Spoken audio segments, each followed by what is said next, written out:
नमस्कार, कान्तिपुर समाचारमा स्वागत छ। सुरु गरौं अहिलेका मुख्य समाचारबाट। संवैधानिक परिषदमा गणपूरक संख्या नपुगेपछि एकै दिनमा अध्यादेश ल्याएर बैठक। प्रधानमन्त्री सहित 2 जनाले मात्रै निर्णय गर्न सक्ने। अध्यादेशको सत्तारूढ दलभित्रै चर्को विरोध, तुरुन्त फिर्ता लिन माग। कांग्रेस भन्छ सर्वसत्तावाद उन्मुख, राष्ट्रपति पनि विवादमा। उखु किसानको रकम नतिर्ने उद्योगीलाई कारबाही गर्ने 4 मन्त्रीको निर्णय, पक्राउ गर्न प्रशासनलाई निर्देशन। इलेक्टोरल कलेजद्वारा बाइडेन अमेरिकाको 46औं राष्ट्रपति निर्वाचित भएको औपचारिक पुष्टि। जनचाहना र प्रजातन्त्रको जित भएको टिप्पणी, रुसले बल्ल दियो बधाई। र गौतम बुद्ध कप टी20 क्रिकेटको उपाधि राप्तीले जित्यो, नारायणी 9 रनले पराजित।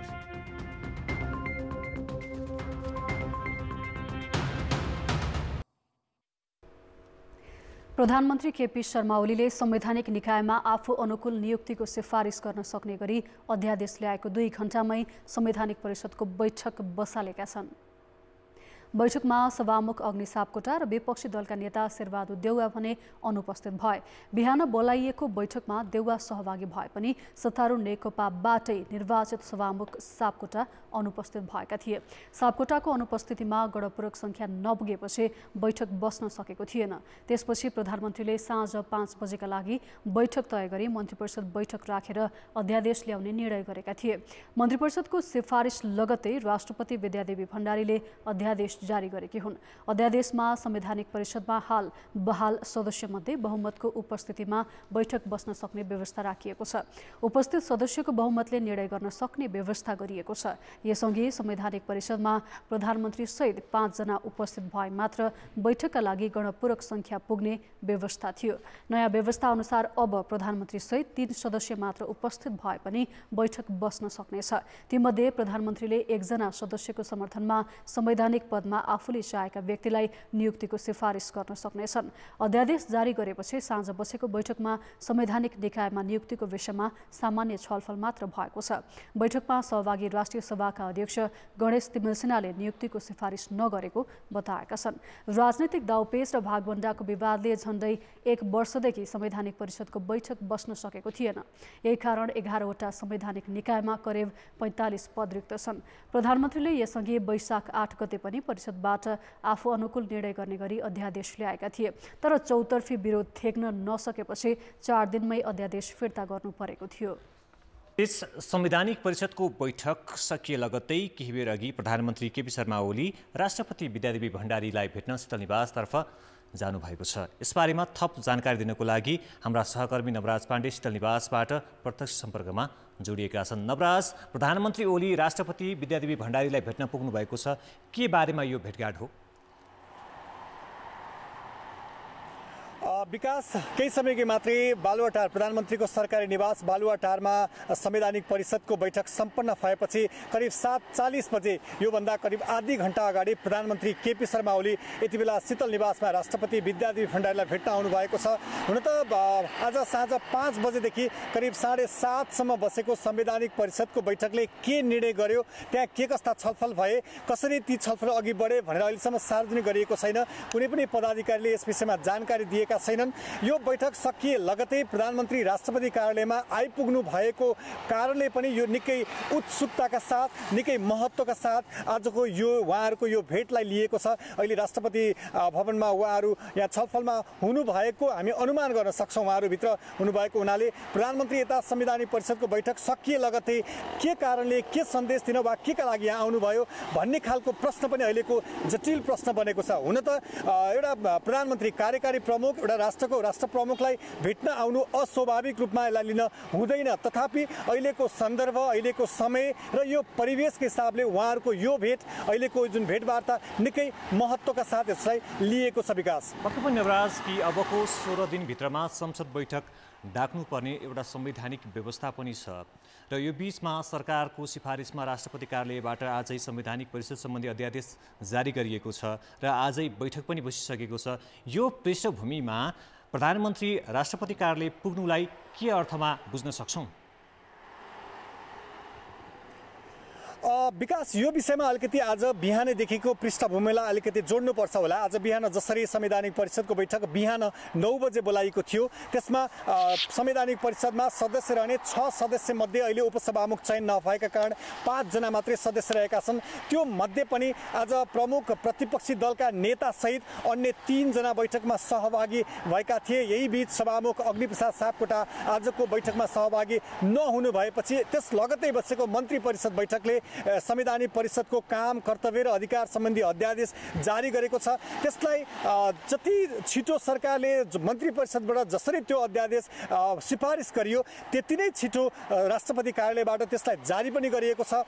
हुन त संवैधानिक अधिकारको हिसाबले राष्ट्रपतिले यसलाई फिर्ता गर्ने, यसलाई अस्वीकार गर्ने अधिकार त्यो छैन। तर राष्ट्र प्रमुखको नाताले एउटा संवैधानिक दायित्वको हिसाबले राष्ट्र प्रमुखले अहिले जुन खालको दलहरूमा देखेको विवाद, अहिले देखेको जटिल परिस्थिति र संसदको बैठक आह्वान गर्नका लागि जुन खालको तयारी, जुन खालको दबाव परिरहेका बेला एउटा अध्यादेश मार्फत जुन खालको परिस्थितिहरू बनिरहेको छ, यसमा पनि संवैधानिक परिषद भन्नुबित्तिकै राज्यका प्रमुख 3 अङ्गहरू कार्यपालिका, व्यवस्थापिका र न्यायपालिकाका प्रमुखहरू रहने एउटा शक्ति सन्तुलनको सिद्धान्तले पनि सबै पक्षको समानुपातिक जुन खालको समुचित सहभागिता हुनुपर्ने जुन संवैधानिक परिषदमा यसबीच जुन अध्यादेश आएको छ त्यसमा बहुमत कायम रहेका सदस्य मध्येको बहुमत र उपस्थित मध्येको बहुमत जुन खालको निर्णय गर्न सकिने गरी जुन खालको अध्यादेश आएको छ त्यसमा पनि एउटा खालको पेचिलो प्रश्नको रूपमा पक्कै पनि नवराज प्रधानमन्त्री र राष्ट्रपति बीचको भेटवार्ता जारी नै छ। त्यसबारेको थप जानकारीको लागि फेरि पनि तपाईसँग सम्पर्क गर्ने नै छौँ। र यसबीचमा प्रधानमन्त्री केपी शर्मा ओली अघि 7:40 राष्ट्रपति विद्यादेवी भण्डारीलाई भेट्न शीतलनिवास पुग्नु भएको छ र भेटवार्ता जारी नै रहेको छ। यसबारेको पछिल्लो अपडेट आगामी बुलेटिनमा दिने नै छौँ। बाँकी समाचार, नेकपाको असन्तुष्ट खेमाले स्थायी समिति बैठक बसिरहेका बेला पार्टीलाई जानकारी नै नदिई अध्यादेश ल्याएर गलत तरिका अपनाएको भन्दै प्रधानमन्त्रीको कदमको विरोध गरेको छ। हठात रूपमा ल्याइएको अध्यादेश प्रधानमन्त्रीले फिर्ता लिनुपर्ने यस खेमाको माग रहेको छ। प्रधानमन्त्री ओलीको यस्तो कार्यशैलीमा साथ र समर्थन हुन नसक्ने विरोधी खेमाका नेता एवं पूर्व प्रधानमन्त्री माधव नेपालले कान्तिपुर समाचारलाई बताए। पार्टीका नेता, सांसद र कमिटीहरूलाई गुमराहमा राखेर चल्न खोजेको भन्दै उनले यस विषयमा भोलि बस्ने स्थायी समिति बैठकमा गम्भीरतापूर्वक कुरा उठाउने जानकारी पनि दिए।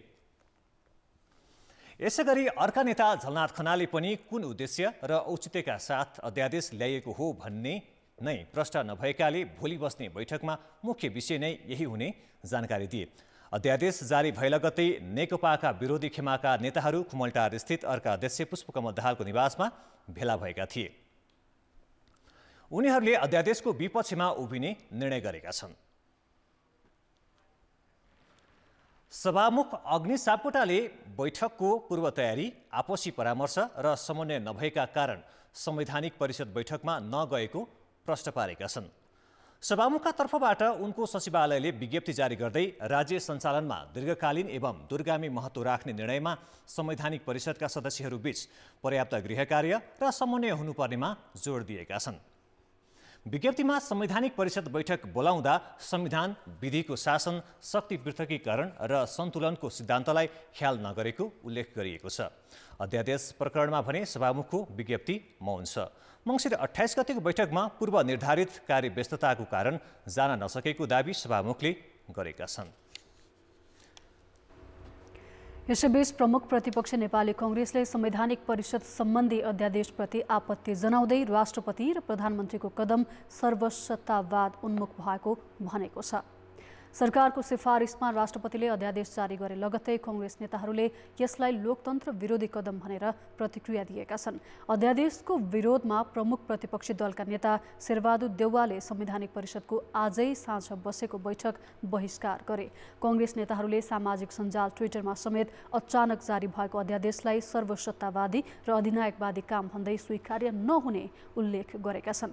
यस विषयमा थप छलफल गर्न कांग्रेसले भोलि पदाधिकारी बैठक बोलाएको छ। यसै सन्दर्भमा हामीले कांग्रेस वरिष्ठ नेता रामचन्द्र पौडेललाई तपाईहरूको असहमति अध्यादेशको प्रक्रियामा हो कि विषयवस्तुमा हो भनेर सोधेका छौँ।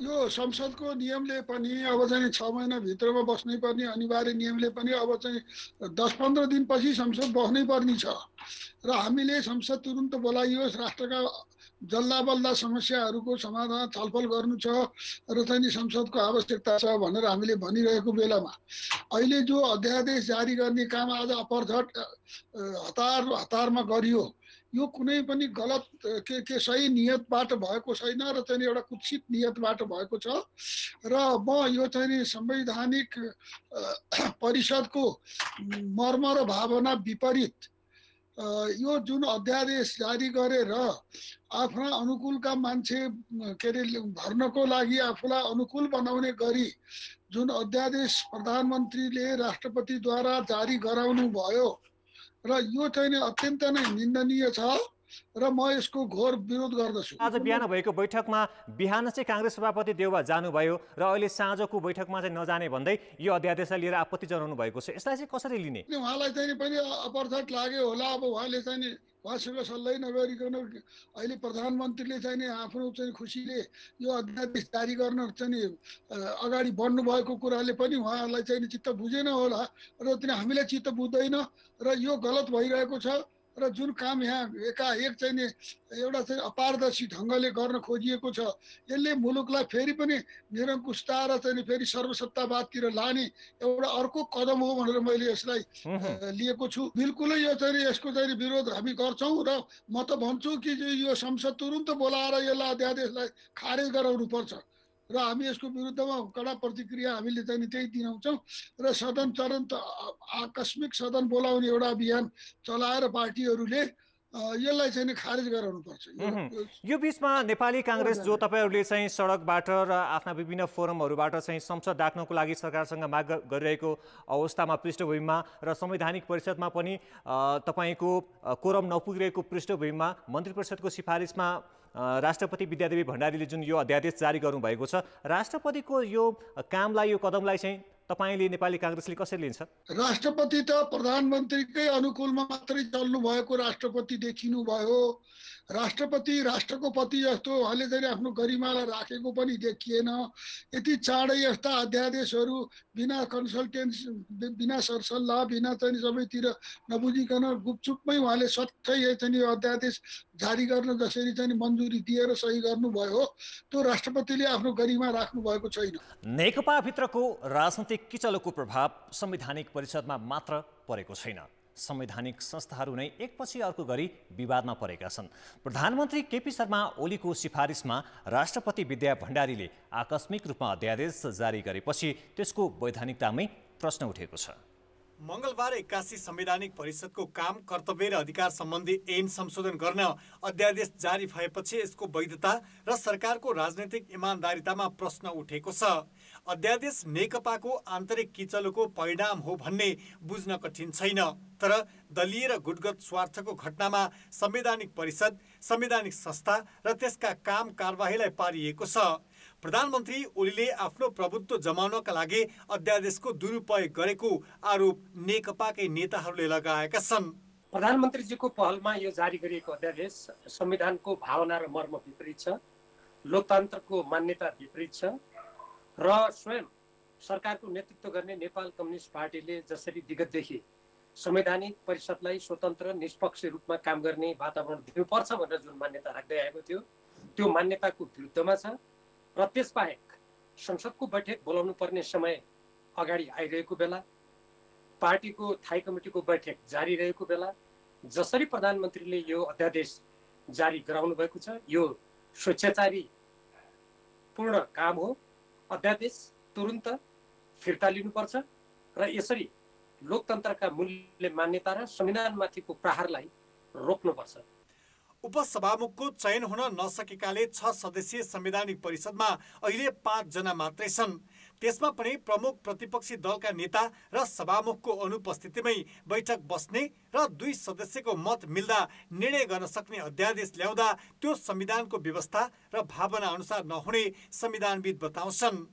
संविधानको मूल मर्म, संवैधानिक परिषदको गठनको जुन चाहिँ भावना त्यसको विरुद्धमा हुन्छ र ऐनको जुन मनसाय छ ऐनमा पनि अध्यक्ष सहित 4 जना सदस्य उपस्थित भयो भने गणपूरक संख्या पुग्ने र जति गणपूरक संख्या हो त्यसको उपस्थितिको सर्वसम्मतबाट निर्णय गर्ने भन्ने विधेयकको मनसायको भावना पनि विपरीत हुन जाने हो। यसले गर्दाखेरि शक्ति सन्तुलन, शक्ति पृथकीकरण, शक्ति नियन्त्रणको जुन मूल मर्म छ त्यसलाई कुण्ठित हुन जाने स्थिति देखिन्छ। भागभण्डाको किचलोकै कारण बारम्बार बोलाउँदा पनि गणपूरक संख्या नपुगेर परिषद बैठक बस्न सकेको थिएन। तर संरचनागत त्रुटि देखिए संसदबाटै कानुन संशोधन गरेर अघि बढ्ने बाटो खुल्ला छ, किनभने अबको 3 साताभित्र संसद अधिवेशन बोलाउनु पर्ने हुन्छ। यस्तो अवस्थामा आफ्नो अनुकूलता हेरेर ल्याएको अध्यादेश अनुसार हुने बैठक र निर्णयले कानुनी र राजनीतिक वैधतामा प्रश्न उठ्न सक्नेछ। एउटा कानुनी वैधता चाहिँ यो अध्यादेशले प्राप्त गर्न सक्ने स्थिति हुँदैन, जहाँ चाहिँ एउटा कानुनमा भएको व्यवस्थालाई अन्यथा गर्न अध्यादेशले सक्दैन। अध्यादेश भनेको अपरिपक्व एउटा अध्यादेश हो जुन चाहिँ सरकारको सिफारिसमा राष्ट्रपतिबाट आदेश जारी गर्ने। त्यो आदेशलाई चाहिँ फेरि वैधानिकता प्राप्त गर्न संसद नै पुग्नुपर्छ। संसदले 60 दिनभित्र अधिवेशन बसेको मितिले पारित गर्नुपर्ने हुन्छ, त्यसलाई वैधानिकता दिनलाई बल्ल त्यसले कानुन को हैसियत प्राप्त गर्दछ भने यस्तो अवस्थामा कानुनको हैसियत प्राप्त गरेको ऐनलाई एउटा अपरिपक्व अध्यादेशले त्यसलाई प्रतिस्थापन गर्न सक्दैन। प्रधानमन्त्री ओलीले मंगलबार नै बिहान संवैधानिक परिषदको बैठक डाकेका थिए, जहाँ विपक्षी दलका नेता शेरबहादुर देउवा सहभागी भए। तर नेकपाबाटै सभामुख बनेका अग्नि सापकोटा गएनन्, किनभने उनी नेकपा अध्यक्ष पुष्पकमल दाहाल निकट मानिन्छन्। यसले सभामुखदेखि राष्ट्रपतिको भूमिका समेत विवादित बनेको छ। राजनीतिक स्वार्थ र गुटगत दाउपेचका कारण स्वतन्त्र संवैधानिक संस्थाहरूलाई विवादमा पार्दा त्यसले व्यवस्थालाई पार्ने असरप्रति व्यवस्था गरिएको देखिन्छ। कान्तिपुर समाचारका लागि दीपक आचार्य र नवराज पाण्डे, काठमाडौँ।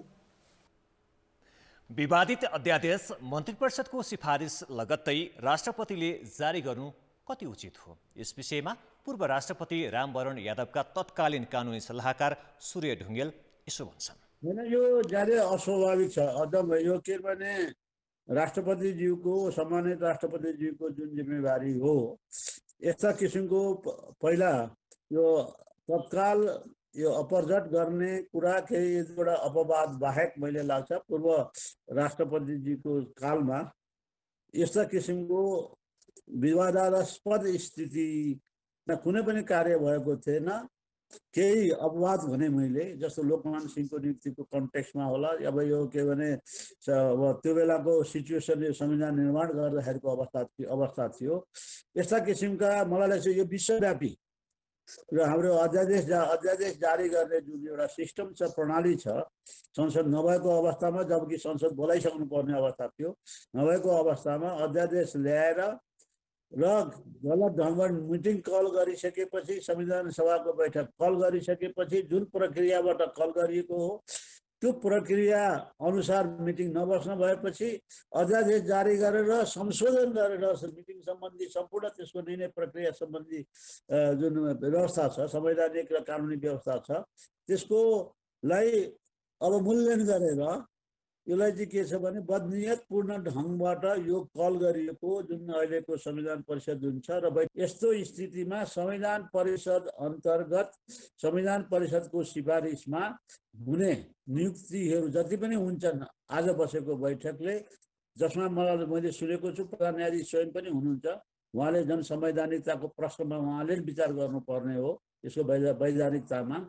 यसका नियुक्तिहरू सम्पूर्ण नियुक्तिहरू चाहिँ के छ भने संवैधानिक मान्यताको प्रतिकूल, विधिको शासनको प्रतिकूल र संवैधानिक तवरबाट यो अमान्य हुन्छ।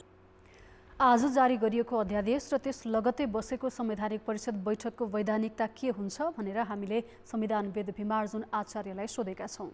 अध्यादेश अत्यन्त अत्यावश्यक कुरालाई मिट गर्नको लागि त्यो खालको डिमान्ड हो भन्ने कार्यपालिकाले बनाउने कानुन हो, जसको धेरै साँगुरो यसको घेरा हुन्छ, सीमा हुन्छ। त्यसले पार्लियामेन्टले बनाएको कानुनलाई पनि अन्यथा गर्न सक्दैन, तर संविधानलाई नै अन्यथा गर्ने गरी यो अध्यादेश आएको छ।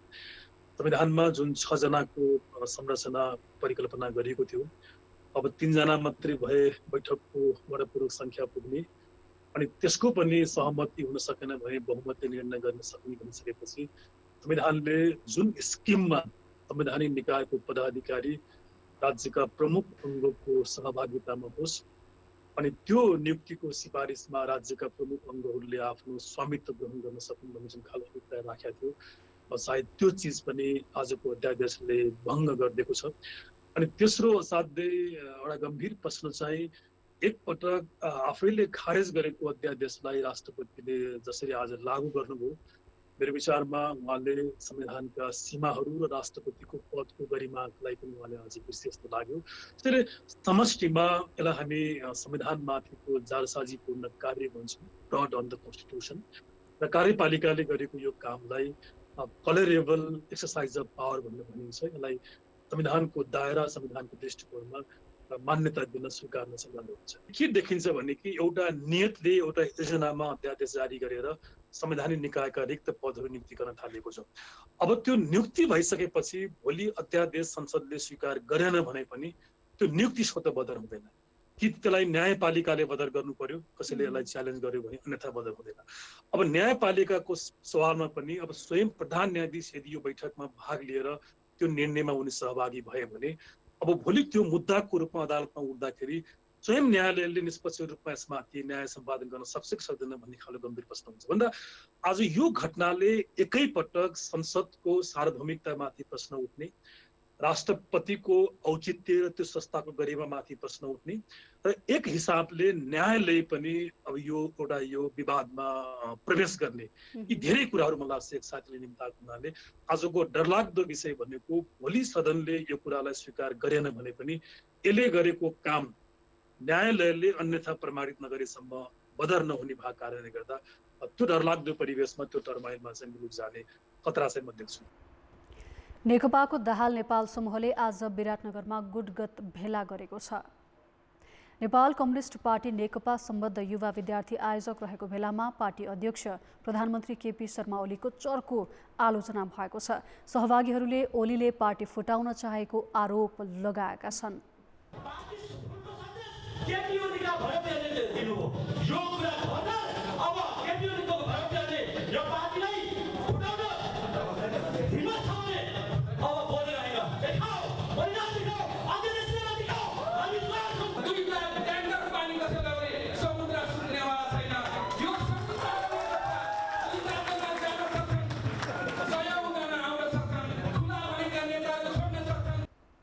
भेलामा सहभागी नेताले ओलीले कम्युनिस्ट पार्टीलाई मण्डलीकरण गर्न खोजेको बताए।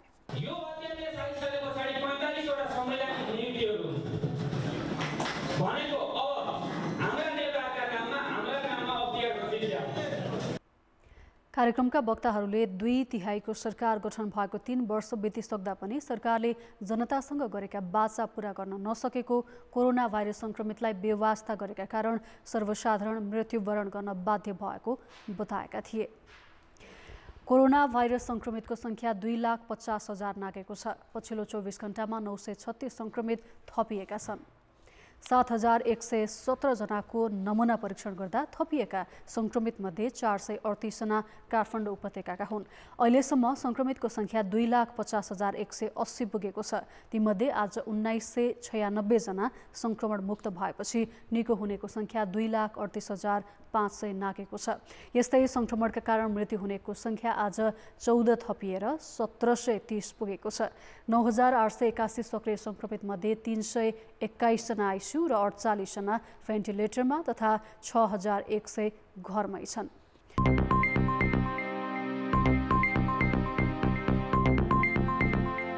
सरकारले उखु किसानको पक्यौता भुक्तानी नगर्ने चिनी उद्योगीलाई कारबाही गर्न निर्देशन दिएको छ।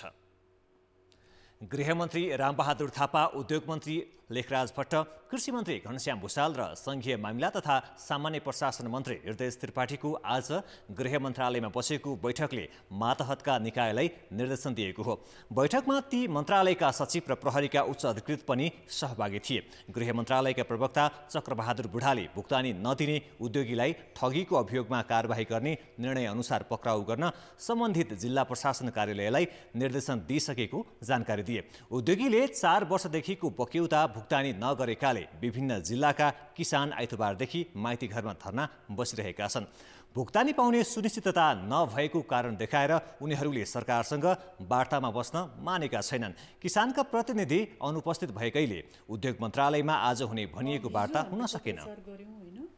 अनि आज चाहिँ हामी अब उहाँहरू पत्रचार गरेपछि अब आउनुहुन्छ भन्ने आशमै थियौँ भनौँ न, उहाँहरूलाई पर्खिबस्यौँ। तर अब वार्ता हुन सकेन। अब यो प्रयास चाहिँ जारी रहन्छ।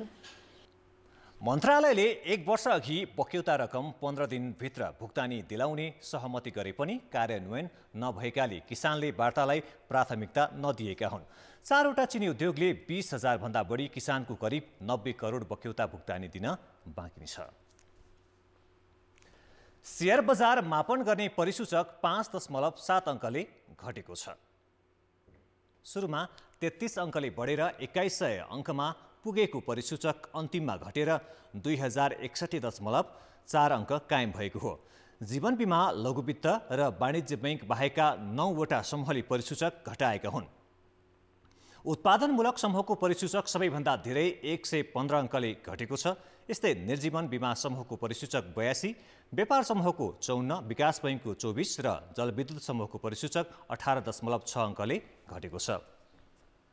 लघुवित्तको 59.6 र जीवन बिमा समूहको परिसूचक 51.8 अङ्कले बढेको छ। 97,55,000 किता सेयर 6 अर्ब 6 करोड 93 लाख रुपियाँमा किनबेच भएको छ। अस्पतालमा शय्या अभावले कोरोना भाइरसका जटिल खालका संक्रमित नै होम आइसोलेसनमा छन्। महामारीले रोजगारी गुमाएका थुप्रै युवा बेरोजगार छन्। लुम्बिनी प्रदेश सरकारले सुरुमा पर्यटन प्रवर्धन गर्ने भनेर छुट्याएको बजेट मठ मन्दिर र स्मृति पार्क निर्माणका लागि निकासा गरेको छ। झन्डै 1 अर्ब रुपियाँ स्वास्थ्य क्षेत्रको साटो मठ मन्दिर र पार्क निर्माणमा खर्च गर्न लागेपछि सरकारको आलोचना सुरु भएको छ। असार 1 मा लुम्बिनी प्रदेश सरकारले बजेट सार्वजनिक गर्दा बजेटले कोरोना रोकथाम एवं नियन्त्रण गर्ने, कोरोनाले शिथिल बनाएको अर्थतन्त्र उकास्ने र रोजगारी गुमाएकालाई प्रदेशभित्रै रोजगारी दिने दाबी गरेको थियो। तर व्यवहारमा महामारीकै बीच लुम्बिनी प्रदेश सरकारले झन्डै 1.25 अर्ब रकम मन्दिर मर्मत, पार्क संरक्षण र शहीदका नाममा पूर्वाधार निर्माणमा खर्च गर्न थालेको छ। प्रदेशको उद्योग, पर्यटन, वन तथा वातावरण मन्त्रालयले संस्कृति तथा पर्यटन विकास र प्रवर्धन कार्यक्रम मार्फत 70 करोड 76 लाख रुपियाँ बजेट छुट्याएको हो, जसमा 64 मन्दिर, 12 नेताहरूका स्मृति पार्क र 24 पार्क निर्माणमा बजेट छ। 71-72 करोड रुपियाँ जति तपाईको मठ मन्दिरहरूमा विनियोजन गरेको छ। 10-10 लाख रुपियाँ त्यो टुक्रे, त्यो वितरणमुखी आयोजनाहरू त्यो बाँडेको छ। त्यो निन्दनीय छ। यस्तो महामारीको बेलामा त्यसमा हामीसँग कुनै परामर्श, हामीसँग कुनै राय सल्लाह सुझाव लिएको छैन। त्यो योजना मन्त्रालयले आफ्ना सोर्स भनौँ वा आफ्ना चाहिँ कार्यकर्ताहरूलाई त्यो वितरणमुखी तरिकाले त्यो वितरण गरेको छ, आफ्नो अनुकूलताको हिसाबले बाँडेको छ। चालु आर्थिक वर्षको बजेटमा विकास र पर्यटन प्रवर्धन शीर्षकमा 181 वटा योजना छन्, जसमा मन्त्रालयको 5 लाखदेखि 20 लाख रुपियाँसम्म सोझै उपभोक्ता समिति मार्फत खर्च गर्ने तयारी छ। स्थानीय सरकार आफैले मर्मत, संरक्षण र निर्माण गर्न सक्ने टुक्रे योजनामा समेत प्रदेश सरकारको बजेट छ। अधिकांश योजनाको नेतृत्वमा कार्यकर्ता र आसेपासे राखिएका छन्। यस्ता बजेटले नागरिकको दैनिक आवश्यकता पूरा गर्दैनन्, तर आफ्ना कार्यकर्ता र प्रदेश सभाका सदस्यको मन राख्नकै लागि बजेट खर्चिएको छ। यसले कोरोना रोकथाम र रोजगारी बढाउने तत्कालीन आवश्यकता पूर्ति नहुने मात्र होइन, बजेटको प्रतिफलमा समेत प्रश्न उब्जिएको सरकारवालाहरूको गुनासो छ। आम नागरिकले अहिले भेन्टिलेटर पाएकै छैन। भेन्टिलेटर नपाएर मृत्युदर बढिरहेको परिस्थिति छ। तर त्यतातर्फ लगानी भएन। यो अघि पछिल्लो वर्ष भएन। किन भएन भन्दा नेताहरूले आफ्नो नाम प्रिन्ट गर्नका लागि चाहिँ उनीहरू कन्स्ट्रक्सनमै पुरानो यथावत जुन जो ट्रेडिसनल एउटा बजेट छ, यो विषम परिस्थितिमा पनि त्यही ट्रेडिसनल बजेटमै ध्यान आकर्षित भएको हामी देख्छौँ। यो गलत छ। 2 वर्षभित्र लुम्बिनी प्रदेशले 5 वर्षमा प्रदेशभित्र 50% रोजगारीको अवसर सिर्जना गर्ने आवधिक योजना तयार पारेको थियो। विडम्बना, सरकारले बजेटमा त्यस्ता योजनालाई प्राथमिकतामा राखेको छैन। सरकारको बजेट उत्पादनमुखी र रोजगार केन्द्रित भन्दा अनुत्पादक, कार्यकर्तामुखी र वितरणमुखी हुँदा आफ्नै लक्ष्य र उद्देश्य भेटाउन हम्मे पर्ने देखिएको छ। राख्नै पर्छ। त्यो हाम्रो एउटा बजेटको बजेटरी सिस्टम पनि हो। अब कस्तो भने अब अब खर्च भयो कि भएन भन्नुभन्दा पनि जनताले प्रतिफल प्राप्त गरेको गरेनन् प्रमुख कुरा हो। त्यसो भएको हुनाले जनताले प्रतिफल प्राप्त नगरुन्जेलसम्म त्यसलाई हामीले निरन्तरता दिनै पर्छ। कोरोना भाइरसको संक्रमणका कारण रोजगारी गुमाएका धेरै युवा अझै पनि काममा जोडिन सकेका छैनन्। अस्पतालमा बेड अभावले उपचार नहुँदा कतिपय जटिल खालका संक्रमितहरू समेत होम आइसोलेसनमै बस्न बाध्य छन्। कतिपय उपचार अभावमा मरिरहेका छन्। यस्तोमा प्रदेश सरकारले हेरफेर गरेर भए पनि मठ मन्दिर र पार्क निर्माणको साटो बजेट र कार्यक्रम महामारी रोकथाम नियन्त्रण एवं रोजगारी बढाउनमै केन्द्रित गर्ने कि? कान्तिपुर समाचारका लागि भुवन पाण्डे र स्वस्तिक श्रेष्ठका साथ अमृता अनमोल बुटबल रूपन्देही। अब जनमतको अन्तिम परिणाम। जनमतमा हिजो हाम्रो प्रश्न थियो, विद्यालय सञ्चालनबारे सरकारकै निकायहरूको फरक नीतिलाई के भन्नुहुन्छ? ए समन्वय अभाव, बी पन्छिने प्रवृत्ति र सी आफ्नै बाध्यता। जनमतको अन्तिम परिणाम यस्तो छ, ए समन्वय अभावमा 58%, बी पन्छिने प्रवृत्तिमा 25% र आफ्नै बाध्यतामा 70% मत प्राप्त भएको छ। अब जनमतमा आजको प्रश्न। जनमतमा आज हाम्रो प्रश्न छ, प्रदेश सरकारले किन अनुत्पादक क्षेत्रमा बढी बजेट खर्च गरेको होला? ए प्राथमिकतामै अलमल, बी मतदाता रिझाउने मेलो र सी नयाँ योजना नै नहुनु। जनमतको अन्तिम परिणाम भोलि साँझ 8 बजेको कान्तिपुर समाचारमा प्रसारण गर्नेछौँ। कृपया NEWS news space A, B वा C टाइप गरी 34001मा SMS गरी आफ्नो मत व्यक्त गर्नुहोला। अब जनताका आवाज हामीले पर्वतमा सोधेका छौँ, कोरोना महामारीका बेला तपाईँहरूले लिएको तालिम र सिपबाट के सिक्नुभयो र भविष्यमा के काम गर्नुहुन्छ? जनताको आवाज। तालिम लिएबाट म अब आफूले गरेर व्यवसाय बन्ने, पसल खोलेर आफै गर्न सक्ने आत्मबल छ। कपडाहरू कसरी नाप्ने, कसरी नापोलिने, कसरी काट्ने र अनि सिलाउन नि अब आफूले ध्यान दिएर सिलाउनु पर्यो। त्यही सबै सिकाउनु भयो। सुरुवात हामीले भोटोबाट गरेका थियौँ। अहिले भोटो, कुर्ता, म्याक्सी, सुरुवालहरू इत्यादि अरू धेरै कुराहरू हामीले सिकिसकेका छौँ। बच्चाका कपडाहरू सिलाएर यतिकै अहिलेलाई सिकेकी छु। यो घरमा बस्दाखेरि नि यसो सदुपयोग गरौँ भनेर। त्यसैबाट रोजगार गरेर म आफ्नो परिवारहरूलाई आफ्नो साथमा राख्न चाहन्छु। आफ्नै गाउँमा टेलर खोलेर अनि बस्ने, व्यवसायिक बनाएर बस्ने सोच छ। व्यवसाय लिएर आफ्नो घर परिवार जीविकोपार्जन आफै गराउँछु। काट्ने, सिलाउने, नाप्ने एकदम गर्न सक्ने क्षमता भइसकेको छ।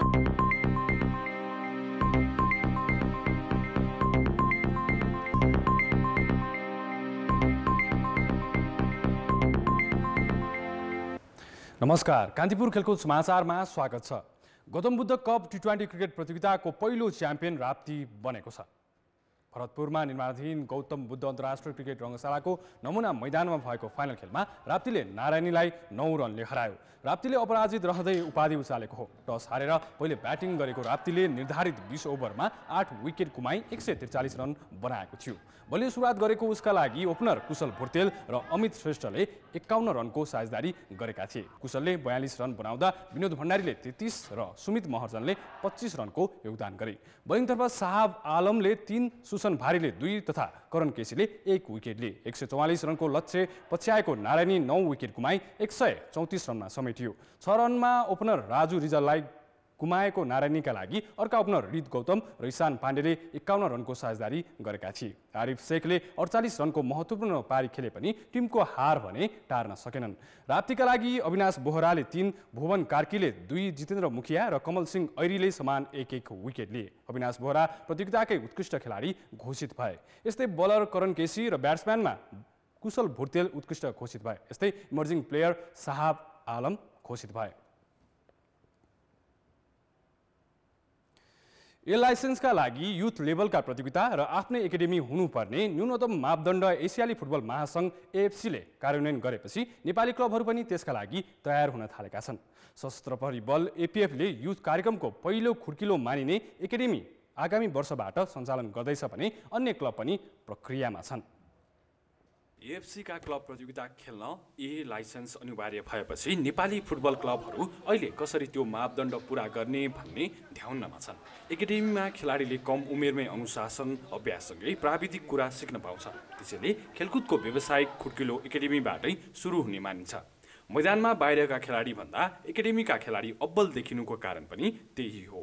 त्यसैले एएफसीको मापदण्ड पुरा गर्न र अब्बल खेलाडी उत्पादन गर्न पनि नेपाली क्लबहरूले एकाडेमी सञ्चालनको योजना बनाएका हुन्। पछिल्लो समय खस्किएको प्रदर्शन उकास्ने महत्त्वाकांक्षाका साथ विभागीय टिम सशस्त्र प्रहरी बल एपिएफले आगामी वर्षबाट एकाडेमी सञ्चालन गर्ने भएको छ। र हामीले गर्ने सपोर्ट त हामी रेडी नै छौँ। जस्तै अहिले सशस्त्रले इच्छा गरेपछि त हामीले तुरुन्तै गऱ्यौँ। त्यस्तै अन्य विभागीय टिमहरूले पनि त्यसमा चाहिँ अलिकति पोजिटिभ देखाइरहेको छ। मलाई जहाँसम्म लाग्छ अब आउने सिजनमा 4-5वटासम्म चाहिँ हाम्रो टार्गेट चाहिँ के छ भने 4देखि 5वटा क्लबले चाहिँ एएफसी क्लब लाइसेन्सिङमा एप्लाई गर्नको लागि इलिजिबल गराउन सक्यो भने चाहिँ नेपालको जे होस् राम्रै हुन्छ जस्तो मलाई लाग्छ। क्लबहरू दीर्घकालीन योजनासहित अघि बढ्नु र फुटबलको विकासमा सहयोग पुगोस् भनेर फिफा तथा एएफसीले यो योजना अघि सारेका हुन्। युथ लेभलका कार्यक्रम पनि यसभित्रै पर्छ। त्यसैले त्रिभुवन आर्मी फुटबल क्लब समेत एकाडेमी सञ्चालनको अन्तिम चरणमा छ। अन्य फुटबल क्लब पनि तयारीमा छन्। हामी वेयर इन प्रोसेस, हामी प्रोसेसमै छौँ। अब हाम्रो कुराहरू भइरहेको छ भन्दाखेरि प्रोबेबली सबै इफ अल गोज वेल हामी चाहिँ यही वर्षदेखि नै हामी पनि सायद अब गर्ने उसमा छ के अरे अब प्रोसेसमा नै छौँ भन्नु पऱ्यो। एनफाले 14वटा क्लबलाई चाहिँ काठमाडौँ सिटी लिग भनेर चाहिँ हामी सुरु गर्दैछौँ। काठमाडौँ सिटी लिग चाहिँ हामीले 14वटा म्याक्सिमम 14 टिमलाई हामीले सहभागी गराउँछौँ र U15 को बच्चाहरूलाई चाहिँ U15 को खेलाडीहरूलाई चाहिँ सिटी लिग खेलाउँछौँ र सिटी लिगको अवधि चाहिँ हामीले चाहिँ करिब 6 महिनासम्म म्याक्सिमम 6 मन्थसम्म चाहिँ हामी त्यो लिगहरू होम एन्ड अवेको आधारमा खेलाउँछौँ। र यो सिटी लिगमा पार्टिसिपेट हुनको लागि चाहिँ क्राइटेरिया हामीले बनाएको छौँ। त्यो भनेको C licence minimum C licence qualified coach चाहिन्छ र आफ्नै ग्राउन्ड हुनुपर्छ, त्यो पनि स्ट्यान्डर्ड साइजको। तर एकाडेमी सञ्चालन त्यति सजिलो छैन। पूर्वाधार र व्यवस्थापनका हिसाबले पनि क्लबले धेरै नै लगानी गर्नुपर्छ। त्यसमा अहिलेदेखि नै योजना बनाउने हो भने क्लब एकाडेमी नेपाली फुटबलको विकासका लागि कोसे ढुङ्गा बन्न सक्छन्। कान्तिपुर समाचारका लागि क्यामेरामा प्रवीण गेवाली र मुरारी घिमिरेका साथ खेलकुद ब्युरोको रिपोर्ट। कान्तिपुर खेलकुद समाचार अहिलेलाई यति नै। धन्यवाद किशन। अब मौसम सम्बन्धी जानकारी।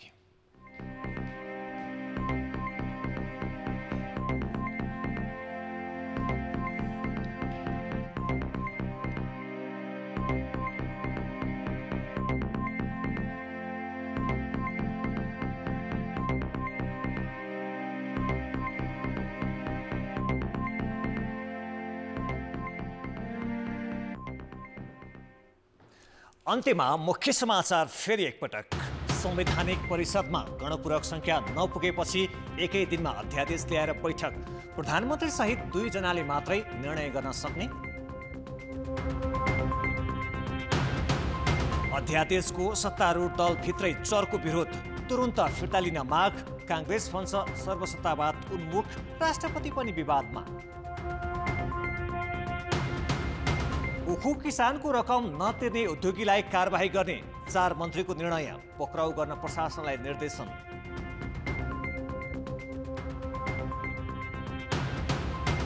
इलेक्टोरल कलेजद्वारा बाइडेन अमेरिकाको 46औं राष्ट्रपति निर्वाचित भएको औपचारिक पुष्टि। जनचाहना र प्रजातन्त्रको जित भएको टिप्पणी। रुसले बल्ल दियो बधाई।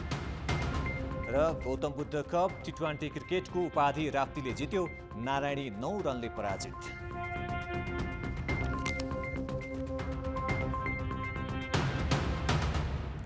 कान्तिपुर समाचार अहिलेलाई सकियो। कान्तिपुर टेलिभिजन हेर्दै गर्नुहोला। नमस्ते।